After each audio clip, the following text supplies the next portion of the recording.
하나님 말씀 찾아보겠습니다. 구약 창세기 6장 5절에서 8절입니다.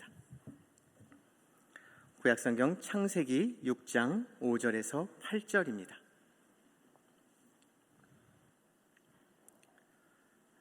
교독하겠습니다. 창세기 6장 5절에서 8절. 여호와께서 사람의 죄악이 세상에 가득함과 그의 마음으로 생각하는 모든 계획이 항상 악할 뿐임을 보시고 땅 위에 사람 지으셨음을 한탄하사 마음에 근심하시고 이르시되 내가 창조한 사람을 내가 지면에서 쓸어버리되 사람으로부터 가축과 기는 것과 공중의 새까지 그러하리니 이는 내가 그것들을 지었음을 한탄함이니라 하시니라. 그러나 노아는 여호와께 은혜를 입었더라. 아멘. 이 시간 김진곤 선교사님 나오셔서 말씀 전해 주실 텐데요. 소개글을 썼는데 떠듬떠듬 읽을까 봐 그냥 우리 선교사님을 통해서 선교사님의 사역을 들으시는 게 더 옳겠다 생각돼서요. 우리 김미경 선교사님 어디 계시죠? 네, 잠시 일어나 보시죠. 우리 선교사님 나오실 때 선교사님을 통해서 선한 역사 이루시는 하나님께 감사의 박수와 그 보내심에 전제와 같이 자신의 인생을 쏟아붓고 계신 우리 선교사님께 격려의 박수 우리 맞이하겠습니다. 우리 선교사님 말씀.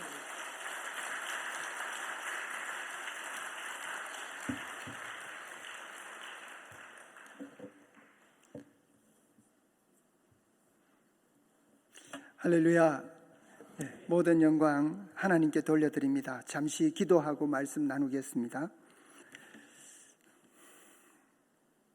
살아계신 하나님, 우리 가운데 언제나 임마누엘로 함께 하시는 우리 하나님을 찬양합니다. 부족하고 연약한 저희들을 사랑하셔서 예수 그리스도의 십자가의 보혈의 능력으로 우리를 구원하시고 하나님의 자녀 삼으시며 인치시며 성령으로 인치셔서 하나님의 자녀의 권세를 누리게 하신 우리 주님을 찬양합니다. 그 은혜와 그 놀라운 사랑에 감격하여 이 밤에도 주님 전에 나와 예배하는 자로 또 주님 앞에 찬양하며 영광 돌리는 자로 우리를 세우심을 감사를 드립니다. 아버지 하나님, 사모하는 자를 만족케 하시는 주의 성령께서 이 시간 우리 가운데 충만히 임재하여 주옵소서. 그래 우리의 믿음의 눈을 열어주시고 우리의 믿음의 마음과 또 우리의 생각을 주장하셔서 오직 정말 주님의 그 살아계심과 일하심을 함께 맛보고 즐거워하고 기뻐하는 복된 예배자가 되게 하여 주옵소서. 하나님, 이 시간도 우리에게 말씀하여 주옵소서. 부족한 저희들이 듣겠습니다. 듣고 아멘으로 화답하며 순종하겠습니다. 이 시간 우리에게 말씀하여 주옵소서. 주의 성령이 우리 가운데 충만히 임재해 주시기를 우리 구주 예수님의 이름으로 감사하며 간절히 기도드립니다. 아멘. 할렐루야. 인도 선교와 또 저희들을 위해서 기도해 주신 그 사랑에 다시 한번 감사를 드립니다. 사랑하는 우리 성도님들의 기도가 있었기 때문에 저희들이 또 이 자리에 설 수 있었고 또 지금까지 하나님의 그 선교에 동력하며 맺은 열매들을 함께 나눌 수 있게 되었습니다. 지난 17년 동안 우리 진량절교회 기도의 후원을 힘입어서 저희들이 선교 현장에서 사역을 감당했습니다. 그 하나님께서 우리 성도님들 기도를 통해서 참 많은 하나님의 사랑하시는 영혼들을 구원하게 하시고 복음의 아름다운 열매들을 맺게 하셨습니다. 그래서 오늘 우리 인도 선교 현장에 맺은 열매들을 함께 또 우리 성도님들과 나누면서 먼저 하나님 앞에 영광 돌리고 또 우리에게는 한없는 기쁨의 시간이 될 수 있기를 간절히 소망합니다. 오늘 저는 먼저 본문 말씀을 중심으로 은혜 입은 자의 삶이라는 제목으로 함께 말씀을 나누면서 또 이후에 인도 선교 현장과 저희들의 기도 제목을 함께 나누기를 원합니다. 오늘 본문 8절 말씀에서 그러나 노아는 여호와께 은혜를 입었더라 라고 말씀하고 있습니다. 노아가 어떻게 죄악이 간영한 그 세상 속에서 하나님의 은혜를 입을 수 있었을까요? 오늘 본문 말씀을 통해서 저는 세 가지로 이 말씀의 해답을 찾아보면서 함께 이 죄악이 간영한 세대 속에서 여전히 하나님으로부터 은혜를 입고 사는 우리의 삶이 되기를 간절히 소망해 봅니다. 첫 번째로 노아가 은혜를 입을 수 있었던 것은 그가 믿음의 삶을 살았기 때문입니다. 함께 읽었던 본문 말씀에 앞서서 창세기 6장 1절로 7절 말씀에는 노아 시대 당시의 세상의 모습과 또 인간들의 생활 상태와 영적 상태가 어떠했는지를 우리에게 잘 설명해 주고 있습니다. 오늘 5절 본문 이전에 5절 말씀해 보니까 여호와께서 사람의 죄악에 세상에 가득한가 그의 마음에 생각하는 모든 계획이 항상 악할 뿐임을 보시고 라고 말씀하고 있습니다. 그리고 사람들의 상태는 마음의 모든 생각과 계획이 악했다라고 말씀합니다. 죄로 타락한 세상 속에서 그 어디에서도 믿음을 찾아볼 수 없는 그런 시대가 노아의 시대였습니다. 히브리서 11장 7절 말씀에 보면 PPT 좀 부탁드립니다.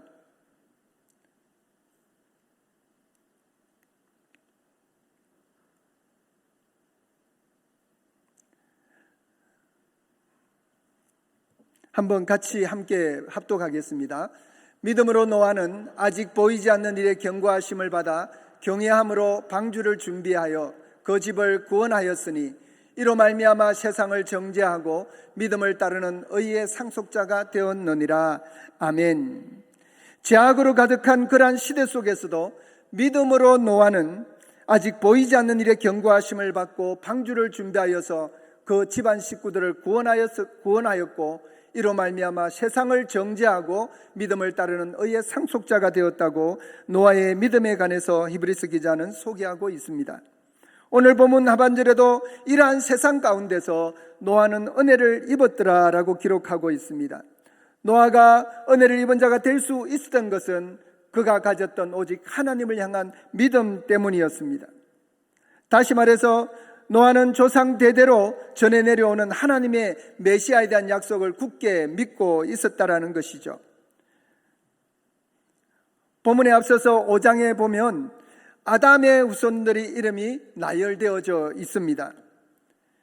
그리고 계속해서 이 아담 이후로 태어난 그 믿음의 후손들의 결과를 죽었더라라는 단어로 마무리하고 있습니다. 이런 죽음의 대행전이 이어지다가 노아에 이르러서는 나았더라라는 말로 끝나는 5장의 모습을 보게 됩니다. 라멕은 노아를 낳고 예언적인 이름을 지었습니다. 노아 즉 위로라는 이름입니다. 이 위로라는 뜻은 하나님의 심판을 예고하는 이름이었습니다. 라멕의 이런 신앙은 아버지 머두셀라에게서 받았을 것이고 머두셀라는 죽음을 보지 않고 하늘로 올리운 에녹에게서 그 신앙을 받았을 것입니다. 다시 말해서 노아는 조상 대대로 전해 내려오는 이 하나님의 메시아 언약, 이 언약을 철저하게 믿고 있었다는 것이죠. 그러므로 이 노아의 믿음은 결코 하루아침에 되어진 믿음이 아닙니다. 성숙한 믿음은 결코 하루아침에 갑자기 생겨나는 것이 아니라는 사실이죠. 지속과 반복을 통하여서 우리의 믿음이 더욱 성장시켜 가야 합니다. 말씀을 지속적으로 듣고 그 말씀을 반복적으로 읽고 묵상하는 그런 우리의 믿음의 삶이 필요합니다. 로마서 10장 17절 말씀에 믿음은 들음에서 나고 들음은 그리스도의 말씀으로 말미암는다고 우리에게 말씀하고 있습니다. 이와 같이 지속적으로 그리스도의 말씀을 듣는 가운데서 우리의 믿음이 자라고 성장하는 것입니다. 그리고 하나님의 말씀을 듣고 읽는 것으로 끝나지 않고 그 말씀을 지키는 자리에까지 나아가야 합니다. 계시록 1장 3절에서 이 안의 말씀을 듣는 자와 읽는 자와 그 가운데 기록한 것을 지키는 자들에게 복이 있다고 말씀하셨습니다. 믿음이 없이는 하나님을 기쁘시게 할 수 없다고 히브리서 11장 6절 말씀에서 우리에게 말씀하고 있습니다. 요한일서 5장 4절에는 세상을 이기면 이것이니 우리의 믿음이니라 라고 말씀하고 있습니다. 성숙한 믿음으로 세상을 이기는 우리 모든 성도들 될 수 있기를 예수님의 이름으로 축복합니다. 예수님은 마지막 때에 세상에서 믿음을 보기 힘들 것이라고 우리에게 말씀합니다. 예수님은 마지막 때에 누가복음 18장 8절에서 인자가 올 때에 세상에서 믿음을 보겠느냐라고 말씀하고 있습니다. 그만큼 믿음이 귀한 시대가 될 것이라는 말씀입니다. 믿음이 무엇입니까? 우리가 알고 있는 믿음의 정의는 히브리서 11장 1절에서 명확하게 우리에게 말씀합니다. 믿음은 바라는 것들의 실상이요 보지 못하는 것들의 증거라고 우리에게 말씀합니다. 하나님이 약속하신 것이 우리에게 실제가 되는 것과 보지 못한 것들을 본 것처럼 증거하는 것이 우리의 믿음입니다. 우리가 믿는다고 하면서 보이는 것만 믿는 것은 어린아이의 신앙입니다. 노아는 조상들로부터 들었던 피의 언약에 대해서 이루어질 것을 바라보았고 본 것처럼 증거했고 하나님의 심판 또한 본 것처럼 믿었고 증거했습니다. 믿음으로 노아는 아직 보이지 않는 일의 경고하심을 받아 경외함으로 방주를 준비하여 그 집을 구원하였다고 우리에게 말씀합니다. 부활하신 예수님을 직접 보지 않고는 도저히 예수님의 부활을 믿을 수 없다고 이야기했던 도마를 우리는 알고 있습니다. 이 도마에게 부활하신 예수님이 직접 찾아오셔서 그에게 말씀하셨습니다. 너의 손을 내밀어 내 손자국, 내 손에 상처를 만져보고 내 손을 넣어 내 옆구리에 창자국을 만져보라고, 확인해보라고 말씀하셨습니다. 그리하여 믿음 없는 자가 되지 말고 믿는 자가 되라고 의심하는 도마에게 말씀하셨던 우리는 주님을 기억합니다. 도마는 자신의 손가락으로 직접 그 부활하신 예수님의 그 손의 상처와 창자국 난 옆구리를 만져보고 나서야 나의 주님이시요 나의 하나님이시다라고 고백하게 됩니다. 이런 도마에게 예수님은 너는 나를 본 거로 믿느냐, 보지 못하고 믿는 믿음이 복되도다 라고 말씀하셨습니다. 사도 도마는 제자들과 함께 선교지를 정할 때 제비를 뽑아서 인도로 파송을 받았습니다. 그가 남인도 지역 첸나이로 와서 복음을 전했고 그곳에서 복음을 전하다 순교했다고 합니다. 그래서 그 당시 복음을 전했던 그 지역에 도마가 전했던 그 복음을 통해서 제자들이 세워지고 또 마토마 교단이 세워지게 됩니다. 지금도 마토마 교단이 남인도 지역에 왕성하게 활동을 하고 있습니다. 남인도 첸나이에 가면 사도 도마 기념교회가 있습니다. 아마 다녀오신 분들도 계실 것입니다. 그곳에 가면 이 기념교회에 도마가 예수님의 그 부활을 직접 손으로 만져보면서 그 옆구리에 넣었던 손가락이 아직도 썩지 않고 보관되어져 있습니다. 그런데 이게 확실하지는 않습니다. 왜냐하면 그 당시 예수님의 옆구리에 손가락을 넣었다는 그 손가락이 썩지 않는 손가락이 다른 세 곳에도 보관되어져 있습니다. 그래서 총 4곳에서 서로 이게 원조라고 그렇게 이야기한다고 합니다. 하지만 우리가 분명한 것은 사도 도마가 인도로 와서 복음을 전했고 그를 통해서 예수님을 따르는 수많은 그리스도의 제자들이 세워졌다는 것입니다. 예수님이 도마에게 말씀하신 것과 같이 보지 않고도 믿는 믿음이 복된 믿음입니다. 그런 면에서 우리 모두는 참으로 복된 믿음을 가진 성도님들입니다. 왜냐하면 정말 우리가 도마처럼 도마와 제자들처럼 부활하신 예수님을 직접 보거나 만져보지 못했지만 우리가 예수님을 나의 주요 나의 하나님으로 믿고 섬기고 있기 때문입니다. 우리 모두는 정말 제자들보다 더 귀한 믿음을 가진 자들입니다. 예수 그리스도가 나의 죄를 위해 죽으시고 부활하셨음을 직접 본 것처럼 믿는 것이 우리의 믿음입니다. 예수님의 십자가 부활 사건을 본 것처럼 증거하는 것이 우리의 믿음입니다. 또한 세상의 심판이 올 것을 믿고 증거하는 것이 우리의 믿음입니다. 노아 시대는 최후 심판을 앞두고 있는 마지막 시대의 예표와 같습니다. 노아 시대의 사람들이 믿음 갖기를 원하셨던 그 하나님, 그리고 그 믿음 없는 시대에 믿음으로 살았던 그 한 사람 노아에게 은혜를 베푸셨던 그 하나님, 동일하게 마지막 시대를 살아가고 있는 우리에게도 이 믿음의 삶을 요구하고 계십니다. 노아의 때와 같이 죄악이 강렬한 세상 속에서 오로지 예수 그리스도만 믿음의 본질로 붙들고 세상에 아무리 우리의 믿음을 흔들고 우리를 유혹한다 할지라도 하나님의 약속의 말씀을 붙들고 노아처럼 세상을 정죄하고 믿음을 따라 의의 상속자가 되는 그런 우리 모든 믿음의 성도님들 될 수 있기를 예수님의 이름으로 축원합니다. 두 번째로 노아가 은혜를 입을 수 있었던 것은 그가 순종의 삶을 살았기 때문입니다. 오늘 함께 읽었던 본문 말씀 이후에 13절로 22절 말씀에서 그 내용을 우리에게 설명하고 있습니다. 하나님은 노아에게 대홍수에 앞서서 방주를 짓는 구체적인 방법을 지시하셨습니다. 하나님은 아주 세밀하게 구체적으로 설계 도면을 노아에게 주셨던 것이죠. 그래서 첫 번째로 방주의 재료는 잣나무로 해라. 배 안에 여러 방을 만들고 안팎으로 역정을 칠하라. 문은 하나만 만들고 창은 위로 향하여 만들어라. 그리고 배의 크기는 길이가 300규빗, 그리고 폭이 50규빗, 높이가 30규빗 되게 하라고 명령하셨습니다. 현재의 정식 규격 농구장의 크기의 약 20배가 된다고 합니다. 방주의 크기가. 그리고 상중하 3층으로 된 이 배는 한 층이 약 940평가량 되는 굉장히 큰 사이즈의 배입니다. 그리고 마지막으로 방주 안에 들어갈 것들을 지시하셨습니다. 짐승 한 쌍씩 이끌어들여 생명을 보존하게 하라고 하셨고, 노아의 식구들을 개인적으로 택하여 방주에 들어가도록 명령하셨습니다. 우리가 알고 있듯이 방주는 타락한 세상 속에서 구원받은 자들이 들어가는 곳입니다. 하나님께서 구원하시려고 택하신 자들을 불러 모았다라는 그런 의미에서 방주는 신약교회의 예표가 되어집니다. 예수 그리스도를 구주로 믿고 구원받은 사람들의 공동체인 교회 안에 있는 자만이 마지막 때 하나님의 심판 가운데서 구원받게 될 것이기 때문입니다. 그러나 교회라고 다 구원의 방주는 아닙니다.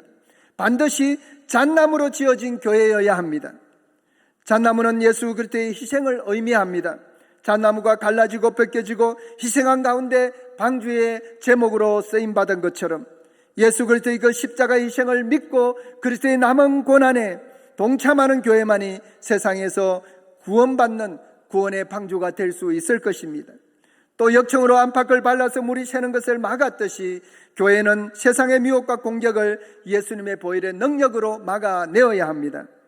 역청은 아스팔트 재료인데 역청의 말의 의미는 덮는다라는 뜻이 있습니다. 이것은 곧 예수 그리스도의 피를 상징합니다.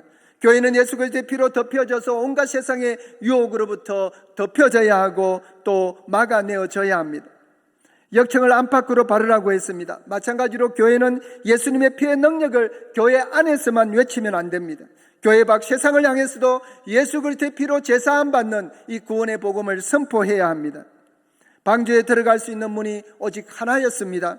그것은 우리의 구원은 교회의 머리이신 예수 그리스도를 통해서만 이루어진다는 사실을 분명하게 보여줍니다.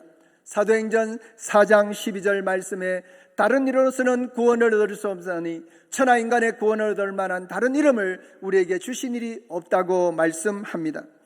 본문 창세기 6장의 맨 마지막 절인 22절에서 이렇게 기록합니다. 노아가 그와 같이 하여 하나님이 자기에게 명하신 대로 다 준행하였더라 라고 말씀합니다. 노아는 하나님이 말씀하신 대로 하나님의 설계도와 똑같이 그대로 방주를 완성했습니다. 노아가 방주를 그냥 지은 것이 아닙니다. 120년 동안 인내하면서 긴 시간과 물질을 정성을 다해서 쏟아부었습니다. 그리고 사람들로부터 온갖 수모와 핍박을 당하면서 방주를 지었습니다. 방주를 짓는 노아에게는 수많은 난제들이 있었을 것입니다. 노아는 아내와 세 아들과 세 자부들과 함께 방주를 지었습니다. 그들을 설득하기는 쉽지 않았을 것입니다. 비가 오지 않는 120년간의 그 긴 기간 동안을 가족들을 설득하고 함께 방주를 짓는 일에 동참시키는 일은 결코 쉽지 않았을 것입니다. 그래서 이 120년이 방주를 지으면서 가족들 간의 많은 갈등도 경험했을 것으로 생각합니다. 그러나 온 가족이 하나님의 말씀 앞에 순종하여 방주를 지었습니다. 방주는 결코 혼자 짓는 것이 아닙니다. 교회는 결코 혼자서 세울 수 있는 공동체가 아닙니다. 하나님이 주신 은사대로 온 성도들이 세워가는 것이 교회이기 때문입니다. 방주를 짓는 가운데 여러 가지 마찰이 일어날 때도 있습니다. 그러나 교회가 구원의 방주로서 온전히 세워지려면 하나님이 말씀하시는 대로 순종하면서 지어져야 합니다. 다른 방법은 없습니다. 다양한 교회 구성원들이 각자 자기의 목소리를 낸다면 방주를 짓는 일은 시작도 할 수 없을 것입니다. 성도들이 모두 하나님의 말씀을 중심으로 연합하고 하나 될 때 방주는 하나님의 설계도대로 아름답게 완벽하게 지어지게 될 것입니다. 이것이 하나님이 원하시는 방주 건축법입니다. 제가 기억하고 있는 것은 우리 진량제일교회가 이 지역에 오기 전에 이전에 방주 모양으로 아름답게 지어져 있던 건물을 기억합니다. 그래서 이 경부고속도로를 지나다 보면 방주 모양으로 지어진 교회가 보였습니다. 그래서 저기가 진량제일교회구나 그렇게 사람들이 이야기하곤 했습니다. 하나님의 은혜로 저희도 1994년에 진량지역의 교육부서에서 2000년도까지 이 아름다운 하나님의 교회에서 함께 사역할 수 있는 그런 은혜를 입었었습니다. 그리고 이 방주 모양의 아름다운 교회에서 함께 훈련을 받고 또 사역을 준비하고, 그래서 하나님의 때에 저희들이 인도 선교에 동참하게 된 그런 은혜가 있었습니다. 바라기는 우리 제일교회가 하나님이 말씀하신 설교대로 구원의 방주를 완성하여서 하나님의 택한 백성들을 모두 구원해내는 그런 아름다운 구원의 방주가 될 수 있기를 예수님의 이름으로 축원합니다. 세 번째로 오늘 노아가 은혜를 입을 수 있었던 것은 그가 주님이 주인 되신 삶을 살아냈기 때문입니다. 하나님께서 방주를 통해서 노아와 그 가족들을 구원하시기로 작정하셨습니다. 그리고 노아는 하나님의 말씀대로 순종하여 방주를 만들고 하나님의 구원선인 방주에 그 가족들과 선택된 동물들을 태웠습니다. 그렇게 옳다한 방주에는 노아가 스스로 배를 움직일 수 있는 어떤 장치나 동력도 심지어 방향키도 없었습니다. 노아와 그 가족들이 만든 방주는 무동력선이었습니다. 동력이 없었습니다. 배를 움직이는 엔진이 없었고요, 또한 배를 방향을 바꾸는 방향키도 없었습니다. 바람이 부는 대로, 물결이 치는 대로 그렇게 움직이는 그런 방주였습니다. 무슨 말씀입니까? 이 방주는 노아와 그 8식구가 어떻게 움직일 수 있는, 그렇게 끌어갈 수 있는 그런 배가 아니었다는 것이죠. 오직 방주의 운행자는 노아도 그 가족들도 아닌 바로 방주의 설계를 감당하신 하나님 자신이셨습니다. 바로 방주를 설계하신 하나님께서 방주의 운행자라는 사실입니다. 방주의 문을 열고 닫는 것도 노아가 아닌 하나님이 하셨습니다. 그러므로 은혜 입은 자의 삶은, 방주 안에 있는 삶은 내가 내 삶의 주인이 아니라는 것입니다. 바로 우리 인생의 주인, 방주의 주인인 하나님이 우리 인생의 주인인 것입니다. 하나님이 설계하신 방주는 복음의 놀라운 비밀이 숨겨져 있습니다. 방주는 바로 예수님을 예표한다고 말씀드렸습니다. 그리스도인은 예수 그리스도 안에 있는 사람들입니다. 그래서 내 스스로 방향키를 잡지 않습니다. 왜냐하면 내 인생의 운영자는 전적으로 우리 예수 그리스도 하나님이시기 때문입니다.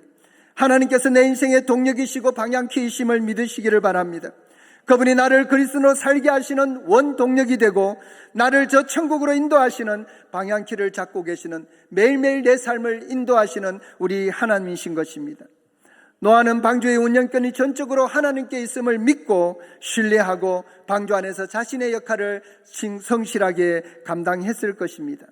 우리는 예수 안에 살아가는 방주 안에 있는 사람들로서 내 인생의 운행자가 하나님이심을 고백하고 내 인생을 온전히 주님께 맡기고 구원의 방주이신 예수 그리스도 안에서 은혜 입은 자의 삶을 힘있게 살아가시는 우리 모두가 될 수 있기를 예수님의 이름으로 축원합니다. 사랑하는 성도 여러분, 지금 이 시대는 노아와 그 가족들이 120년 동안 방주를 짓는 기간과 같습니다. 지금 이 시대가 바로 노아의 시대입니다. 이제 방주가 완성되면 하나님의 심판이 시작될 것입니다. 방주의 완성은 곧 복음의 완성이기 때문입니다. 예수님의 재림이 오기 전 온 세상의 복음이 증거되고 땅끝까지 구원의 복음이 전해지면 120년간의 유예기간은 끝나게 될 것입니다. 우리가 두려워해야 할 것은 대홍수 심판이 아닙니다. 우리가 진짜 두려워해야 할 것이 무엇입니까? 그것은 하나님의 은혜를 입지 못하고 살아가는 삶입니다. 죄악이 간영한 세상에서 믿음의 자리를 지키지 못하는 것이 우리의 두려움입니다. 구원의 방주를 예배하지 못하고 구원의 방주에 성선하지 못하는 것이 우리가 진짜 두려워해야 할 이유라는 것입니다. 그러므로 우리는 세상이 아무리 악해져 간다 할지라도 하나님의 은혜를 잊기 위하여서 믿음의 주요 온전케 하시는 이 예수 그리스도를 바라보아야 합니다. 노아의 때와 같이 인재에 임한 날도 언제인지 알 수 없지만 우리의 인생에도 반드시 끝이 온다는 사실을 기억하고 반석 같은 믿음 위에 서서 하나님이 설계하신 그 도면대로 성실하게 방주를 예비하고 그 방주에 성선하여서 그분의 인도와 보호 아래 은혜 입은 자의 삶을 살아가시는 우리 모두가 될 수 있기를 예수님의 이름으로 축원합니다. 마지막으로 선교 현장 소식과 기도 제목을 나누면서 말씀을 마무리하려고 합니다. 인도는 2,500여 개의 종족이 살고 있습니다. 그 중에 1,800여 개 종족이 아직도 미전도 종족입니다. 미전도 종족이라고 하면 기독교 복음화율이 2% 미만일 때 미전도 종족으로 분류합니다. 그래서 이 1,800여 개 종족을 미전도 종족으로 분류하고 집중적으로 이 종족들을 위해서 복음 사역을 감당하고 있습니다. 지난 수십 년 동안 인도 정부가 공식적으로 발표한 기독교 복음화율은 인도 내에 약 2.3% 정도가 됩니다. 이 2.3%는 몇 년 동안 계속 변하지 않고 그대로 있습니다. 하지만 저희들이 비공식적으로 실제적으로 복음화율을 계산하기는 약 5%에서 7% 정도로 봅니다. 우리 인도 인구가 약 14억 3천만 명으로 중국의 인구를 넘어섰습니다. 그래서 세계 제1위인 인구 대국입니다. 만약에 복음화율이 7%라면 인도 인구의 약 7%, 약 1억 명이 이미 복음을 듣고 예수 그리스도를 영접한 것으로 보고 있습니다. 그래서 이 힌두 떠와 운동을 주도하는 이 힌두 민족주의자들이 현재 힌두 연합 정권인 BJP 정권의 그런 비호 아래서 끊임없이 복음화율이 높은 지역을 향해서 핍박과 공격을 일삼고 있습니다. 최근 마니푸르 지역에도 실제적으로 이 단체들이 뒤에서 힘을 합해서 교회들을 공격했습니다. 그래서 약 60여 명의 성도들이 희생을 당하고 죽음을 당하고 약 100여 개의 교회가 불타거나 전소되었고요. 그리고 약 1,700여 개의 기독교인들의 집이나 재산, 건물들이 불타 없어졌습니다. 그리고 약 3만 5천 명의 성도들이 이 공격을 피해서 주변으로 흩어져 피난 중에 있는 그런 안타까운 상황들이 지금 현재 인도 선교 현장에 그대로 일어나고 있습니다. 외부적으로는 크게 이 사실이 보도되지 않습니다. 철저하게 언론이 통제되어 있지만 실제적으로 이 복음화율이 높은 지역을 향해서 계속해서 테러와 공격이 힌두 민족주의자들에 의해서 일어나고 있다는 사실입니다.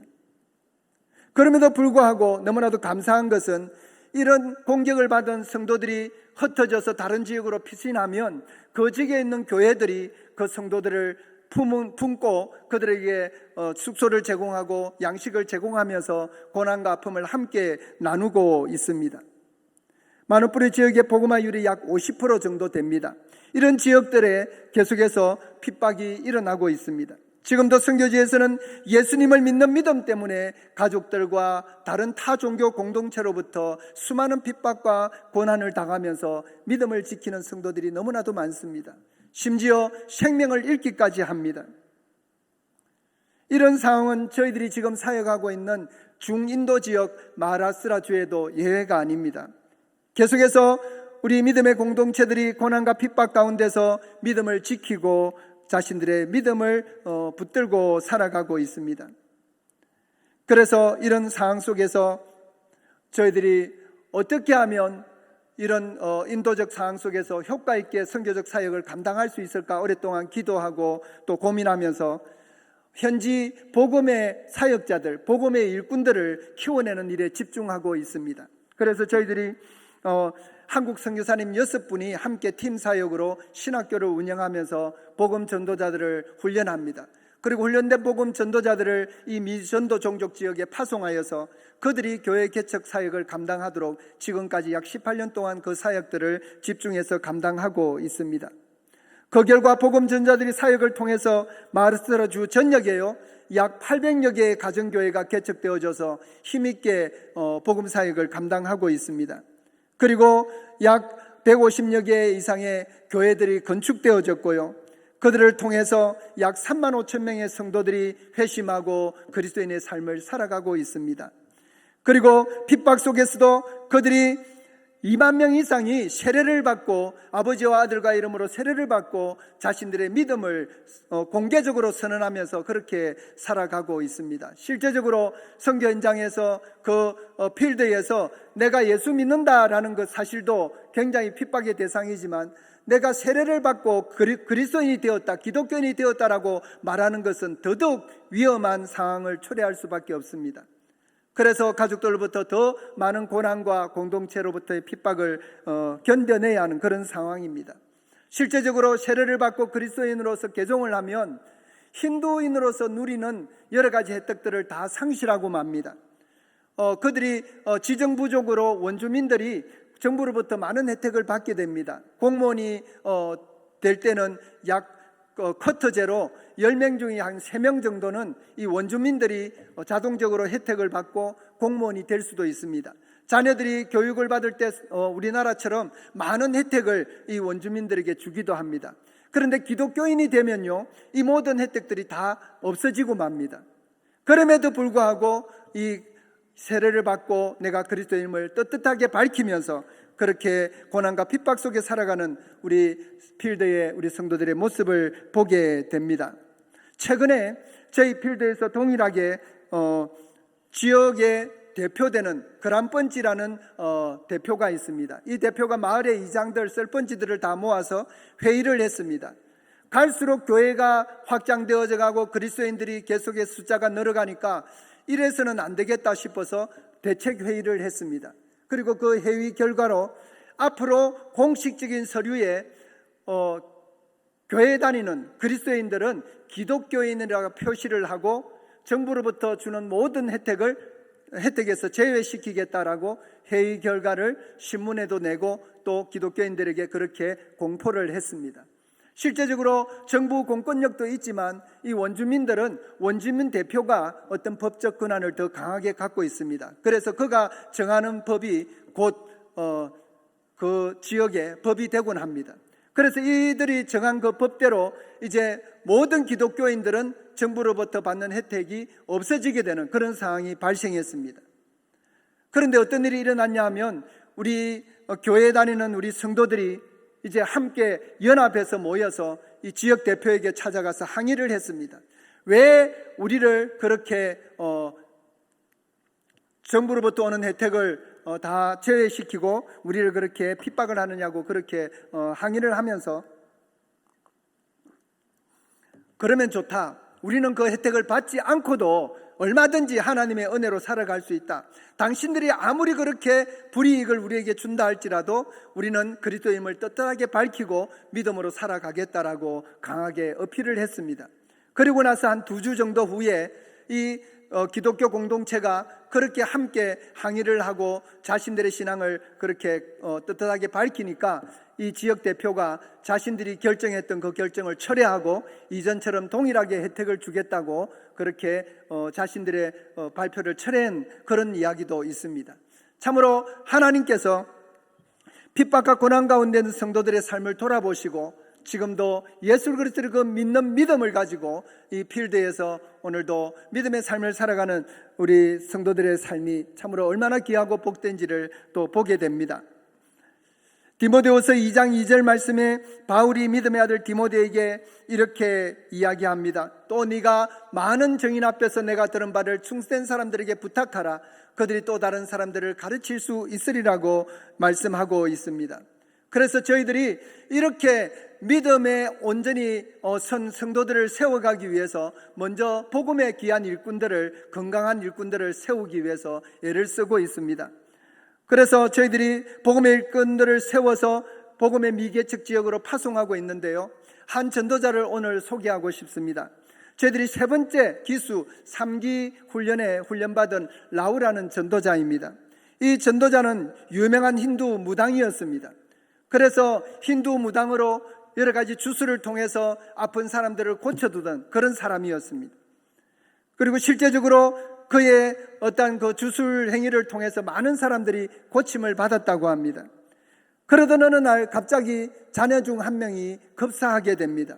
원인도 모를 병에 걸려서 죽고 말았습니다. 라우가 생각할 때 자기가 섬기고 있는 그 힌두 신 중 한 신이 자기에게 노해서 그렇게 했다고 생각했습니다. 그래서 어떻게 하면 우리 나머지 자녀들을 이 자신에게 노한 신으로부터 지킬 수 있을까 고민하기 시작했습니다. 그럴 때 주변의 이웃 중에 한 사람이 이 라우에게 이야기했다고 합니다. 네가 교회에 나가서 예수님을 믿게 되면 너희 자녀들은 무사할 거야 라고 이야기를 해 주었다고 합니다. 그 이야기를 들은 라우는 주변의 교회를 찾아가게 되었고 그 예배에 참석하면서 하나님께서 강권적으로 그를 만나주시고 예수님을 영접하게 되었습니다. 그리고 그가 이제 회심하고 저희들에게 와서 복음 전도자로 2년간 훈련을 받았습니다. 그래서 이 라우 전도자가 훈련을 받고 자기 고향으로 돌아가서 이제 자기에게 찾아왔던 그 수많은 힌두인들을 예수 그리스도의 복음으로 그들을 인도하는 것이 저의 비전입니다라고 선포하고 지금까지 약 한 15년 동안 사역을 힘있게 감당하고 있습니다. 그래서 이 전도자를 통해서 얼마나 많은 사람들이 예수님께로 돌아왔는지 모릅니다. 지금 약 13개의 교회를 개척하고 그가 사역하고 있는 지역에 약 1000명 이상의 성도들이 함께 예배하고 있습니다. 이런 라우 전도자가 이제 복음 사역을 감당하면서 또 다른 두 전도자를 저희들에게 훈련생을 보내주었습니다. 그가 복음을 전해서 교회 리더로 세움받은 두 전도자입니다. 이 전도자는 사기 전도자 훈련에 왔는데요, 한 명은 힌두 사두의 아들입니다. 위자이 보이라는 전도자입니다. 그리고 또 한 전도자는 힌두 가격 정당인 BJP 정당, 시부세나 정당의 당원이었습니다. 이 두 사람이 사울이 바울 되었듯이 복음으로 변화되어져서 저희들에게 보냄을 받았습니다. 그래서 2년 동안 또 저희들이 복음으로 이들을 훈련하고 다시금 교회가 없는 지역으로 파송했습니다. 이 두 사람이 이제 다시 사역을 시작했는데요, 우리 힌두 사도의 아들인 이 위자이 보에가 그 고향 마을의 교회를 개척했습니다. 몇 년 후에 교회를 그곳에 건축했습니다. 그런데 가장 가까이에서 열심히 도왔던 분이 다른 사람이 아니라 힌두 사두인 아버지였습니다. 그가 아들의 사역을 도우고 제가 또 찾아가면 반갑게 맞아주고 그렇게 하면서 열심히 그가 도우고 있습니다. 그분이 회심하고 예수 그리스도를 아직 믿지 않았지만 계속해서 그의 구원을 위해서 기도하고 있습니다. 이렇게 힌두 사도의 아들이 열심히 사역을 감당하고 있습니다. 또 한 전도자, 가격 힌두 정당인 시부세나 정당의 멤버였던 이 사람은 교회가 없는 지역에 교회를 개척하고 약 20km가 떨어진, 집에서 20km가 떨어진 지역을 매일 달리면서 복음을 전하고 그 20km 지역에 4시간 동안 뛰어가서 그곳에서 예배를 인도하고 복음을 전했습니다. 그리고 그곳에 아름다운 교회가 세워졌고 다벨론 교회라는 아름다운 교회가 세워졌고 지금은 약 500명 이상이 모여서 하나님을 예배하고 있는 그런 아름다운 교회로 세워지게 되었습니다. 참 두 전도자가 그렇게 또 복음으로 잘 양육받아서 사역을 잘 감당하고 있고요. 또 이 두 전도자가 복음을 전해서 또 다른 6명의 전도자를 저희들에게 보내주었습니다. 그래서 또 저희들이 7기 훈련을 이 6명의 전도자들을 훈련하고 다시금 파송했습니다. 우리가 이 PPT의 사진에 보면 지금 제가 설명하는 부분을 더 상세히 이해할 수 있을 것인데요. 뒤로 한번 가보겠습니다.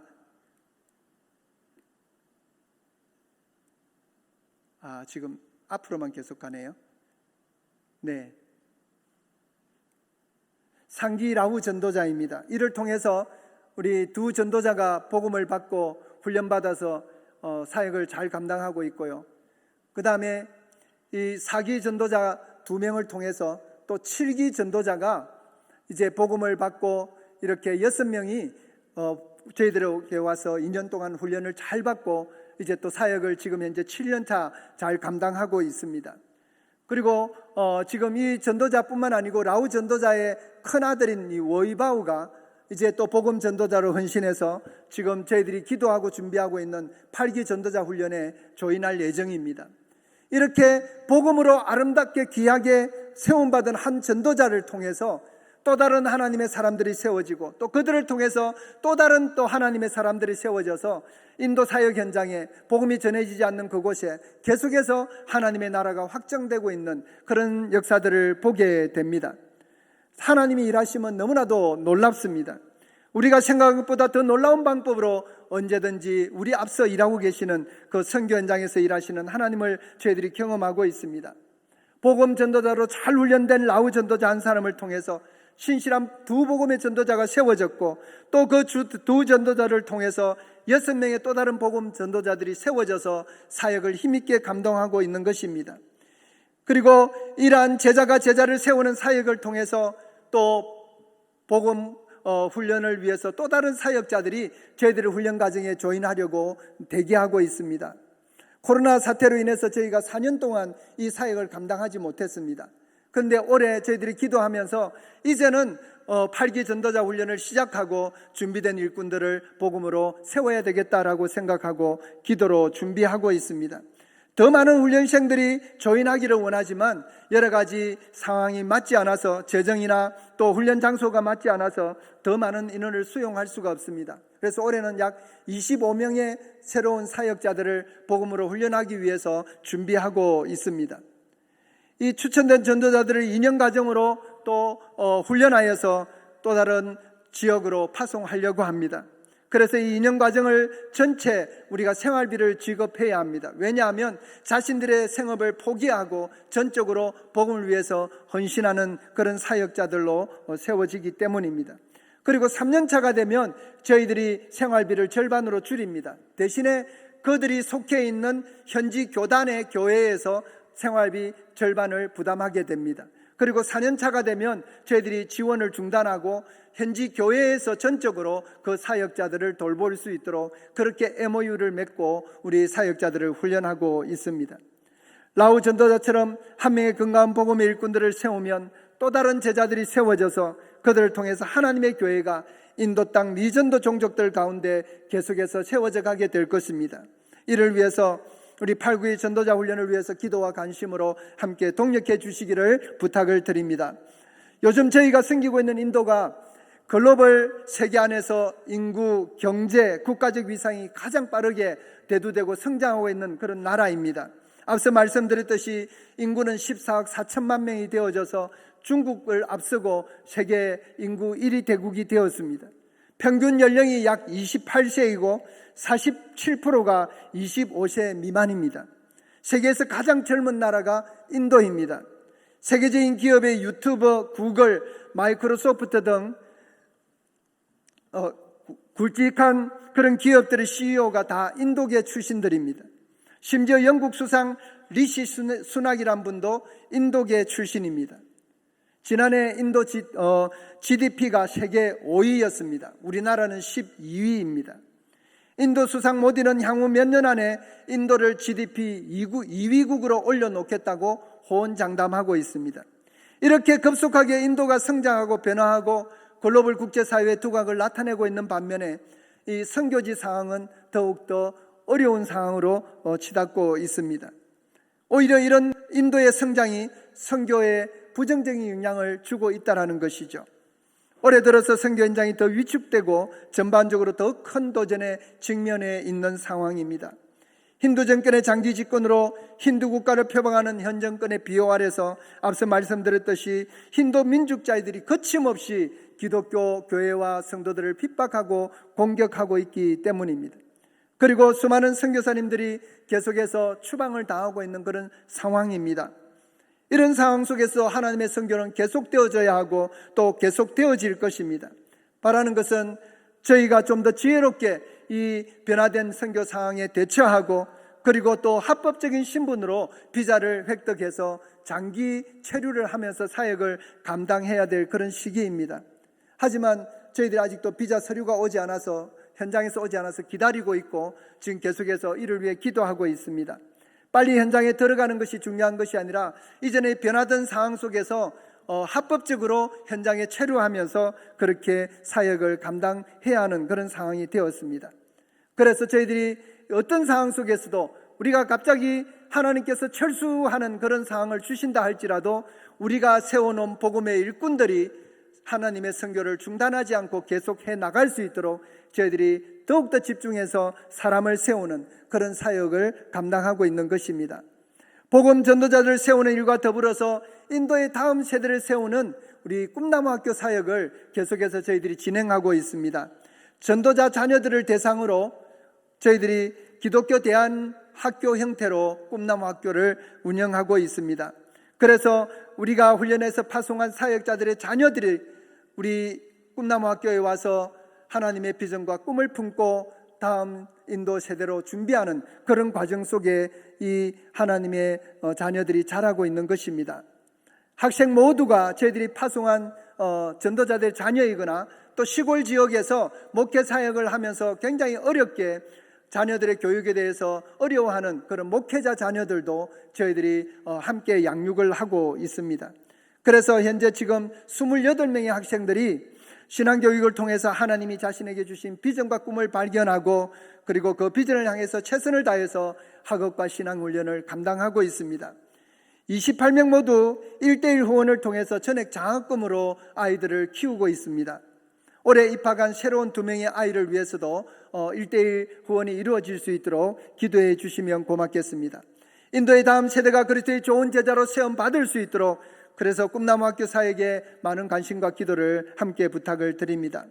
저희들의 선교 목표는 다름이 아니라 그리스도의 제자들, 그리스도의 사람들을 선교 현장에 남기는 것입니다. 하나님이 세상을 이처럼 사랑하사 독생자를 주셨으니 하나님의 선교의 핵심은 바로 그분의 사랑입니다. 하나님이 세상을 이처럼 사랑하시는 그 사랑 때문에 오늘도 하나님은 당신의 선교를 결코 멈출 수 없는 것입니다. 우리에게 그 사랑을 부어주셨습니다. 우리가 그 사랑을 받았습니다. 하나님의 선교에 동력하는 것은 바로 우리가 받은 그 사랑을 값없이 나누는 것입니다. 바라기는 아버지께서 나를 보내신 것 같이 나도 너희를 보내노라고 예수님이 그분의 제자들을 파송하신 것처럼 멈출 수 없는 하나님의 선교에 우리를 초청하시는 그 하나님의 초청에 우리도 함께 아멘으로 응답하고 그리고 우리 진량교회가 지속적으로 하나님의 선교를 힘있게 감당하는 선교적 교회가 되고 우리 모든 성도들은 하나님의 은혜를 입은 자로 선교적 삶을 성령의 능력으로 힘있게 감당하는 그런 우리 모두가 될 수 있기를 예수님의 이름으로 축원합니다. 오늘 함께 나누었던 선교 현장을 토대로 우리가 함께 기도 제목 몇 가지 나누고 저는 오늘 말씀을 마무리하려고 합니다. 특별히 선교 현장의 핍박과 고난 가운데 있는 죄송합니다. 제가 기도 제목 나누기 전에 오늘 나누었던 우리 선교 현장의 모습들을 한번 잠깐 사진으로 보여드리고 기도 제목 나누겠습니다. 세례받는 분들의 모습들입니다. 이른 새벽 동트기 전에 강으로 가서 저렇게 세례를 받기 위해서 가고 있는 행렬입니다. 예. 이제 어둑어둑한 새벽 면동이 트기 전에 세례식이 거행되고 있습니다. 왜냐하면 밝은 낮에 세례식을 거행하면 힌두 공동체로부터 공격을 받을 수 있기 때문입니다. 다음 사진 보면요, 저렇게 세례식이 우중에도 비 오는 가운데서도 진행되고 있습니다.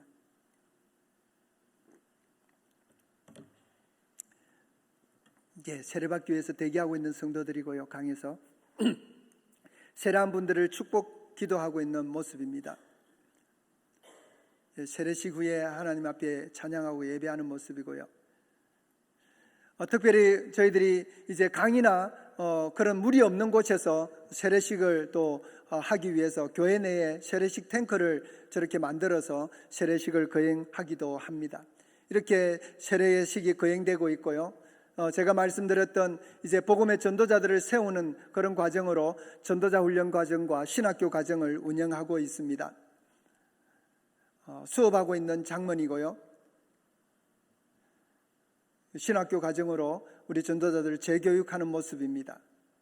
특별히 주일학교 사역을 위해서 또 우리 사모 선교사님들이 함께 또 우리 전도자들에게 주일학교 교육 또 여러 가지 활동들을 함께 교육하고 있습니다. 그리고 저희들이 또 BTH 과정으로 또 디플로마 과정으로 신학교육 과정을 이수한 전도자들에게 졸업식을 또 거행하는 그런 장면입니다. 지난 2월 달에 저렇게 총 43명의 졸업자들이 배출되어졌습니다. 우리 꿈나무학교 전도자 자녀들을 위한 기독교 대안학교입니다. 우리 아이들의 모습입니다. 공부하고 있는, 수업하고 있는 아이들의 모습이고요.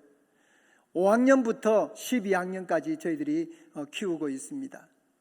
기숙사 생활을 하면서 함께 지내고 있습니다. 우리 아이들 체육대회 할 때 모습이고요. 예배 시간에 찬양하는 아이들입니다. 특별히 또 특별활동으로 한국에서 태권도 사범님들이 오셔서 우리 태권도를 가르쳐 주시기도 하고, 우리 아이들이 벌써 어떤 애들은 2단, 이번에 또 3단 성단 시험까지 치는 아이들이 있습니다. 우리 마을 주민들을 초청해서 1년에 한 번씩 성탄절 축하 발표회를 진행합니다. 그러면 주변의 마을 사람들 한 500~600명씩 이렇게 참석해서 예수님의 성탄을 축하하는데, 그들이 기독교에 대해서, 교회에 대해서 전혀 모르는 분들이기 때문에 이런 성탄 축하 발표회를 통해서 간접적으로 그들에게 복음을 전하고 있습니다. 우리 꿈나무학교의 사역의 모습이고요. 기도 제목은 함께 기도 제목 나누고 제가 기도하고 우리 부목사님 나오셔서 계속해서 함께 기도 진행해 주시겠습니다. 핍박과 고난 가운데 있는 선교 현장의 치유와 회복의 은혜를 달라고 함께 기도했으면 좋겠습니다. 예수 믿는다는 것 때문에, 예수 믿는다는 그 이유 하나로 공동체로부터 얼마나 많은 핍박과 고난이 그들에게 있는지 모릅니다. 그분들이 예수 믿는 믿음을 더욱더 굳건하게 하시고, 그 상황 속에서, 고난받고 있는 그 상황 속에서 하나님의 치유와 회복의 은혜를 부어달라고 기도해 주시기를 바랍니다. 그리고 변화되고 있는 급변하는 선교 현장에서 뱀같이 지혜롭고 비둘기같이 순결한 선교 사역이 되게 해달라고 저희들을 위해서 기도해 주시고요. 그리고 기도 부탁드렸던 8기 전도자 훈련에 25명의 사역자들이 복음으로 훈련받게 될 것입니다. 이들의 훈련을 위해서 필요한 인적, 물적, 영적 자원을 허락해 달라고 기도해 주시면 고맙겠습니다.